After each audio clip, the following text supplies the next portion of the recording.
እንኳን ለኢድ አልፈጥር በዓል አደረሰን አደረሳችሁ። በሕዝበ ሙስሊሙ ዘንድ ኢድ አልፈጥር የበረከት በዓል ተደርጎ ይታመናል። ሮመዳንም የአላህ ደግነት የሚገለጥበት ውድ ስጦታዎችን ለሰው ልጆች የሰጠበት ወር ነው። ቁርአን ወደ ምድር የወረደበት፣ ጀሃነም ተዘግቶ የጀነት በሮች የሚከፈቱበት፣ ሁሉም እንደ እምነቱ ጽናትና እንደ አላህ እዝነት ምንዳዎችን የሚያገኝበት ወቅት በመሆኑ ሕዝበ ሙስሊሙ ዘወትር የሮመዳንንና ኢድ አልፈጥርን መምጣት በጉጉት ይጠብቃል። በኢድ አልፈጥር ከፈጣሪ በረከት የሚቸራቸው የሮመዳንን ወር በጾምና በዱዓ ያሳለፉት ናቸው። በበዓሉ መምጣት የሚደሰቱትም ሮመዳንን በመልካም ተግባር ለማሳለፍ የበረቱ ናቸው። በተቀደሰው ወር ከክፋት የተቆጠቡ፣ ለድሆችና ለአቅመ ደካሞች ዘካት የሰጡ፣ የበደሏቸውን ይቅር ለማለት የደፈሩ፣ በሐሴትና በመንፈሳዊ ኃይል ተሞልተው ለኢዱ ይደርሳሉ። በተቃራኒው ለዱዓ የሰነፉና ለመስጠት የሰሰቱ ከፈጣሪ በረከትን አያገኙም። ከፊታችን ግንቦት ላይ የሚካሄደው ምርጫ ሀገራችንን የዲሞክራሲ ድል የምትቀዳጅበት፣ ወደ ቀጣይ ብሩህ ዘመኗ የምትሸጋገርበት በር ነው። እንደ ሀገር ለዓመታት ዲሞክራሲን ስንናፍቅ ኑረናል። ጉዟችን አልጋ ባልጋም አልነበረም። ነገር ግን ከፈተና በኋላ በረከት፣ ከብርታት በኋላ ሐሴት እንዳለ ከሮመዳን ጾምና ከኢድ አልፈጥር በዓል እንማራለን። መልካም የዘራ ሰው መልካም ምርት እንደሚያጭድ ሁሉ እሾክ የዘራውም አሜኬላ ያጭዳል። ስለተመኘን ብቻ አሜኬላው በመልካም ሰብል አይለወጥም። በመንፈሳዊም ሆነ በዓለማዊ ጉዳዮች ውስጥ ዘርና ምርት የተቆራኙ ናቸው። ስለ ዲሞክራሲ ስናስብ ይህንን ሀቅ መዘንጋት የለብንም። የምንገነባው ሕጋዊና ሕዝባዊ መንግስት የሚወሰነው በቅድመ ምርጫ ተሳትፏችን ልክ ነው። ተሳትፏችን ከጠየመ ዲሞክራሲያችንም ይጠይማል። ደካማ ተሳትፎ አድርገን ጠንካራ ዲሞክራሲ ለማዋለድ መመኘት ሞኝነት ነው። ዲሞክራሲያዊ ስርዓት በባዶ መሬት አይበቅልም፣ በግጭትና ስርዓት አልበኝነትም አይገነባም። ይልቁንም ስክነትን፣ ለትብብርና ቅንጅት ልብን ክፍት ማድረግን፣ በጨዋታው ሕግ መመራትን ይጠይቃል። ሮመዳን ቤተሰብ የሚገናኝበት፣ ሕሊና የሚሰበሰብበት፣ ሰውነት የሚገራበትና መንፈስ የሚቀናበት ወር ነው። ኢድ አልፈጥር ደግሞ የሰው ልጅ ጤናማ ግንኙነቶች የሚያመላክት በዓል ነው። የሰው ልጅ ከፈጣሪው ጋር ከራሱ ጋርና ከወገኑ ጋር የሚኖረው ግንኙነት ጤናማ ካልሆነ ጠቅላላ ሕይወቱ ጤናማ አይሆንም። በሮመዳን ወቅት ጾሙ ሰዎችን ከራሳቸው ጋር ያገናኛቸዋል። ሰላትና ዱዓ ከፈጣሪያቸው ጋር ያገናኛቸዋል። ኢፍጣርና ዘካት ደግሞ ከማህበረሰቡ ጋር ያገናኛቸዋል። ኢትዮጵያውያን ጤናማ ሕይወትን መምራት እንድንችል እነኚህ ሦስቱን ጤናማ ማድረግ አለብን።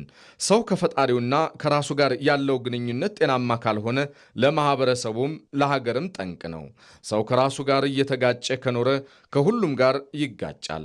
ዛሬ ጦርነትን ባህል፣ ዝርፊያን ልማድ፣ ጥፋትን እሴት፣ ውድመትን ክብር አድርገው የሚኖሩ ሰዎች የመጀመሪያ ችግራቸው ከፈጣሪያቸውና ከራሳቸው ጋር አለመስማማት ነው። ውስጣዊ ባህሪያቱ ያልተስማሙለት ሰው ከማንም ጋር አይስማማም። እርቅ፣ ሰላም፣ ፍቅር፣ መግባባትና መስማማት የሚባሉት ነገሮች አይገቡትም። ሰው ከፈጣሪውና ከራሱ ጋር ከተስማማ ከማንም ጋር መስማማት ይችላል፣ ከእንስሳትም ጋር ሳይቀር። ለድንቢጥ እንኳን ቢሆን የራራ ሰው በፍርድ ቀን ወይንም ቂያማህ አላህ ይራራለታል ሲሉ ነቢዩ መሐመድ ያስተማሩት ለዚህ ነው። የእስልምና ዋናው መሰረቱ ሰላም የሆነው ለዚህም ነው። ሰላም ማለት ከራስና ከአካባቢ ጋር በጤናማ ግንኙነት ለመኖር መቻል ነውና የዘንድሮውን የኢድ በዓል ስናከብር በዓለማችን ስለ ሰላም የሚነገረውን ያህል የዓለም ሕዝቦች በሰላም መኖር ለምን አልቻሉም ብለን እንጠይቅ።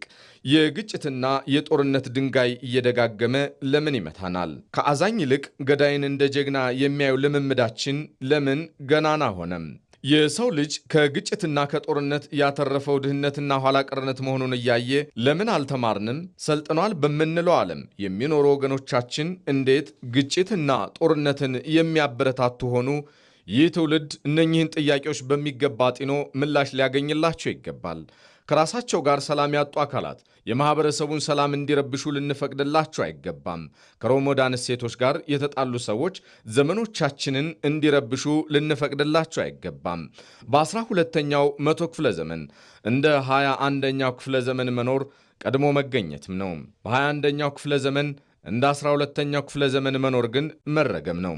መግደል፣ ማገት፣ የገበሬውን እርሻ ማቃጠል፣ ሴቶችን መድፈር፣ ማህበራዊ ተቋማትን መበዝበር፣ ቅርስና ታሪክን ማበላሸት፣ ጠመንጃን የሁሉም ነገር መድኃኒት አድርጎ መውሰድ፣ እነኚህ ሁሉ ከ800 ዓመታት በፊት ያለፉ የሰው ልጅ ጠባያት ናቸው። ከሦስት አካላት ጋር የታረቁ ሰዎች ብርቱዎች ናቸው ይባላል። ከራሳቸው ከማኅበረሰባቸውና ከፈጣሪያቸው ጋር። እንደ ኢትዮጵያዊ እኛም ራሳችንን የገዛን ፈጣሪን የምንፈራና ለማኅበረሰብ ሰላምና እድገት የምንጨነቅ መሆን አለብን። ኢትዮጵያ የምታድግና የምትበለጽገው በዜጎቿ እንጂ በሌላ አይደለም። ዜጎቿ ሲገነቡ ትገነባለች። ዜጎቿ ሰላም ሲሆኑ ሰላም ትሆናለች። ዜጎቿ ሲስማሙ የብልጽግና ጉዟ ይሰምራል። የኢትዮጵያ መበልጸግ የሌላ ሳይሆን የእኛ መበልጸግ ነው። ስለሆነም ኢትዮጵያ እንድትበለጽግ የሚፈለግብንን መስዋዕትነት ሁሉ የመክፈል ኃላፊነት የኛው ነው። የእኛ ልፋት ከዛሬ አልፎ ለትውልድ ይተርፋል። ሀገር መውደዳችን የሚታወቀውና መልካም ዜግነታችን የሚገለጠው በስራችን ነው። ነቢዩ መሐመድ ምርጥ ሰዎች ማለት ሌሎችን ለመጥቀም የበረቱ ሰዎች ናቸው ብለው ያስተማሩትም ለዚህም ነው። ይህንን የኢድ አልፈጥር በዓል እነኝህን መልካም እሴቶች እያሰብን ሦስቱን ጤናማ መስመሮችንም እያጸናን እንድናከብረው አደራ ላለሁ። በድጋሜ መልካም የኢድ አልፈጥር በዓል ይሁንልን። ኢድ ሙባረክ። ኢትዮጵያ በልጆቿ ጥረት ታፍራና ተከብራ ለዘለዓለም ትኑር። ፈጣሪ ኢትዮጵያንና ሕዝቦቿን ይባርክ።